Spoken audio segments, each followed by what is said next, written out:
What's up, guys? Welcome back. It's been a hot minute, and god damn it, is it hot outside. So, give you an update. Obviously, the car's back from the transmission shop. They pulled the transmission, opened it up, and yes, as expected, third and fourth gears were smoked. Save on transmission, dude, thank you very much. You guys are amazing. They helped me out quite a bit.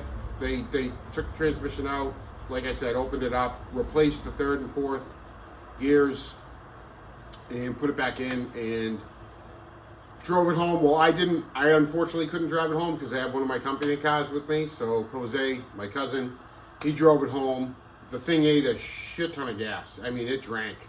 I think it like went through, I don't know if I'd say a half a tank, but probably a little over a quarter of a tank, if not, yeah, probably like a third of a tank on the way home. So it was definitely running super rich. And I made some calls to Randy over at Ultimate Auto and Dyno. Again, I've said it before, say it again, the guy's awesome. We're gonna run this thing back on the dyno. And what I love about it, and if I can give anybody any type of advice, when you're doing a project like this, or anything, not even like this, just any project that you're doing, you want to align yourself with people who have, you know, a shared passion or just a shared interest in what you're doing, because in my honest opinion, they just give it that little extra because they think what you're doing and your build is cool. And Randy is over at Ultimate Auto and Dyno is a really good example about this. You know, after we first ran it, you know, he helped me even the day before, the day after the dyno session. He was on the phone with me trying to get this thing up and running so I could take it to the power tour. I'm sure I took him away from his family a little bit, so Randy, greatly appreciate the help during that period of time. Unfortunately, as we all know, it didn't make it, but he was like, listen, dude, I love the concept that you build. I love the build. Nobody ever builds these things, especially a TPI. He used to own a third gen. Actually, I think he still owns a third gen. So he was really vested into it. Like, he really liked the concept and everything about it. And it comes through, in my honest opinion, in people's work. Same with people over in Save On, First Performance. Those guys, like, they really think it's, you know, align yourself with people that really think what you're doing is cool, because you'll get that a little bit more passion in when they're trying to help you out. And I've been very, very, very, very fortunate in that regard for a lot of the people that I have, you know, used in this build. But Randy was like, dude, I want to see this thing hum. When you get all these demons squared away, dude, give me a call and we'll get this thing back up, you know. And that's exactly what we're doing. So I was fortunate enough, I work in a dealership, so we had a smoke machine. I went out and bought a pancake, hooked up the smoke machine.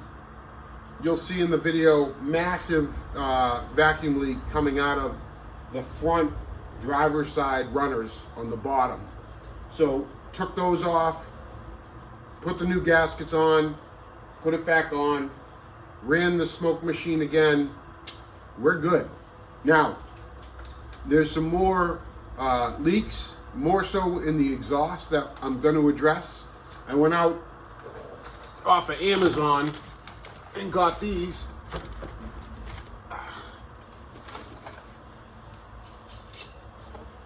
I got 4 of these 3-inch band clamps to go over the rest of the exhaust. I already did. If any of you guys remember when we were first trying to get this going, was running into some issues with the O2 sensor because it was picking up a leak in the exhaust, and I used a 2.5-inch band clamps to seal that up, and that's fine. But further on down the line, there are some exhaust leaks at the connections. With the MagnaFlow exhaust, it kind of like, you know, put it together. It's not welded or anything like that, so it just slides on. You get the clamps that clamp it down. I might end up putting some of that exhaust cement or whatever they call it in there just to really tighten it up, just to get rid of any type of exhaust leak. Make sure there's no leaks anywhere, so this way when we run it on the dyno, hopefully, fingers crossed, we get some better numbers. Because I'm not gonna lie, was disappointed. You know, 226, 227 at the rear wheels and 271 for torque at the rear wheels. I want to see those numbers be a little bit better. In my personal opinion, I know I'm trying to get to 400, and that would be amazing. Oh my God. I don't know if I'd be able to keep it in my pants if that's the case, so I'll just apologize now, Randy, if you're watching. If we hit 400, well, it wouldn't be 400 because we're doing rear wheels, but if we get to anywhere in the realm of 320 rear wheel horsepower, I'll blow a load, and yeah, I'll clean it up. But listen, if we can get to a point where, you know, considering a 20% loss due to the transmission, where we're estimating 305 plus at the flywheel, I'll be ecstatic. At the end of the day, you're getting 1 horsepower, 4 displacement on the motor. I guess, you know, from everything I understand, that's kind of that's what you want. Like when you're doing that, you built a healthy engine. So that's the plan. Thursday evening, this is going down there. Over the next few days, it's Monday night right now. Just did the smoke test on the intake. Got that squared away. That's all buttoned up now. Tomorrow night, we're gonna work on the exhaust, getting the clamps on, and then probably during that period of time, I'll also drain all the oil, because there's definitely some fuel in the oil. When I was turning it off, you could kind of hear like metal. I'm assuming that it dumped so much gas in there that it kind of did a little bit of ring wash. But I don't think it's nothing crazy. I didn't run the car for very long.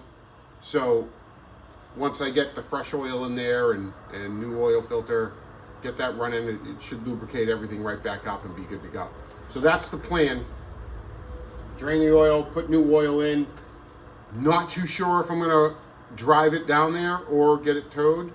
AAA is very helpful with that type of stuff when you get that gold plan.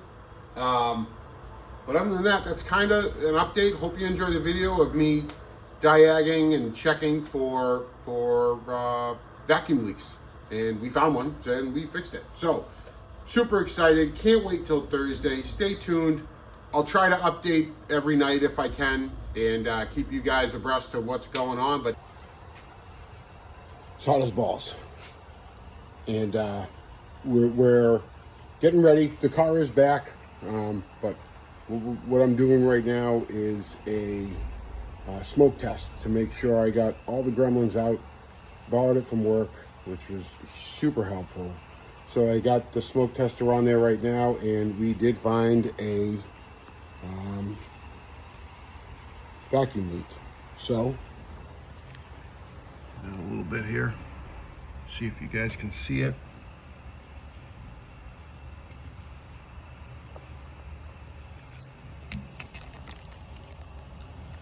I don't know if you can see it or not. I think you can. But there is a small vacuum leak right at the bottom. See if I can get a better look in there.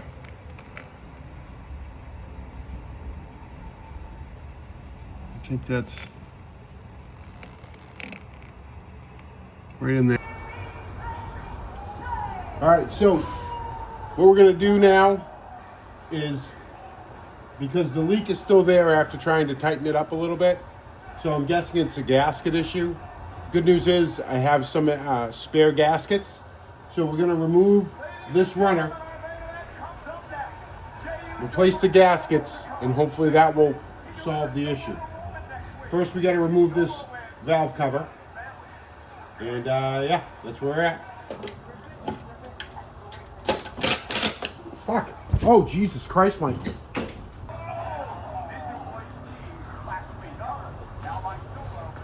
Disconnect the battery before you decide to do this.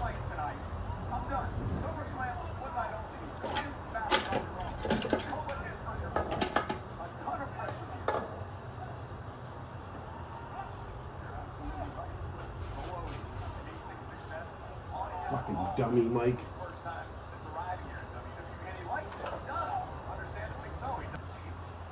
Just throw this under here for now. This way. Nothing, hopefully nothing gets in there. That's the idea. Okay.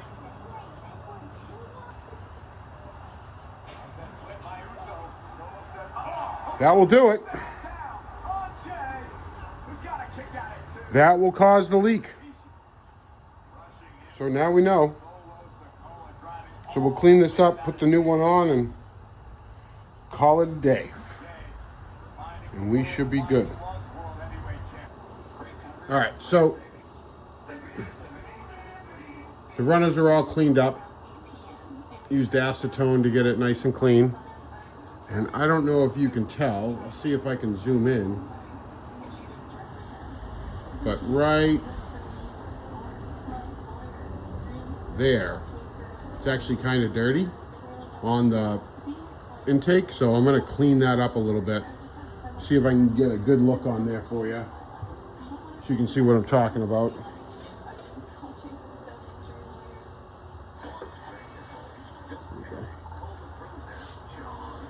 Yeah, right there, there's actually a lot of gunk.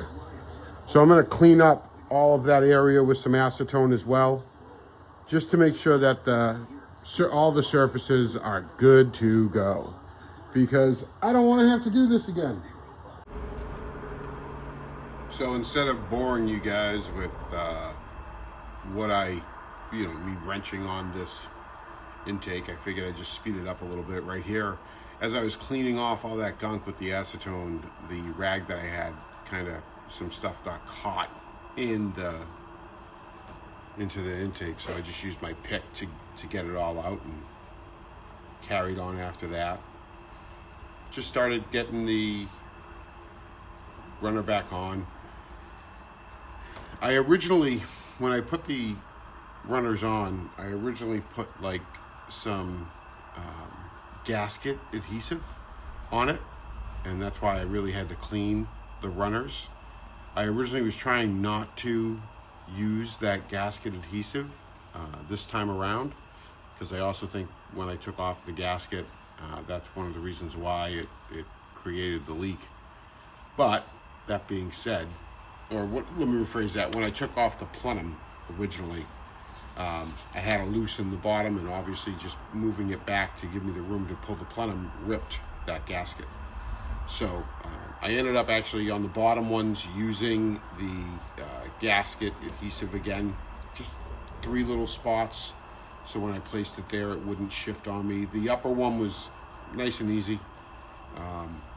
They are different gaskets. I thought I had extra top gaskets, but I did not. So I did have to reuse the gasket that was on the upper. But I replaced that probably, I don't know,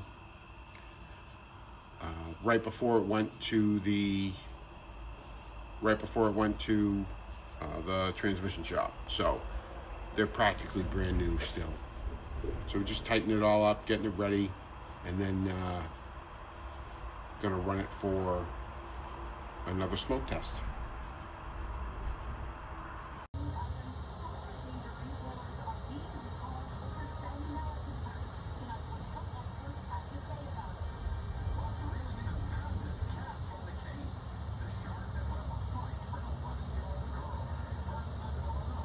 All right, so we're running the smoke. Not seeing any smoke. Not yet.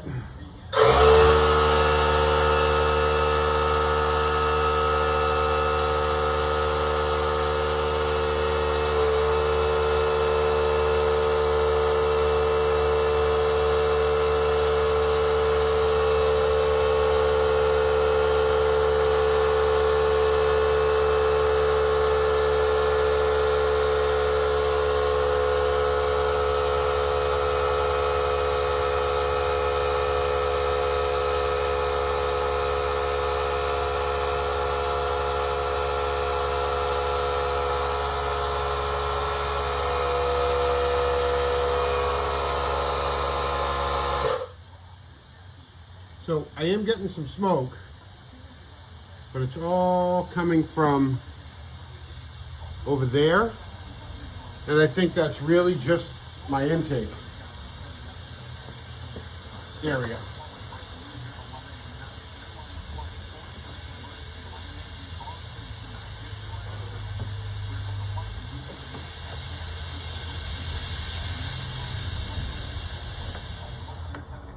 The good news is the smoke,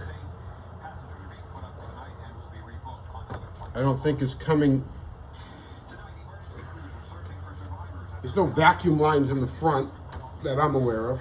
I mean, that's not necessarily true. There's my bulb, but I'm not getting I'm not getting any of the vacuum leak from the bulb area. It's all coming pretty much right here. So I'm sure, just for shits and giggles, let's pop this off, and I'm sure a bunch of smoke is gonna pop out. Yep. So there it is.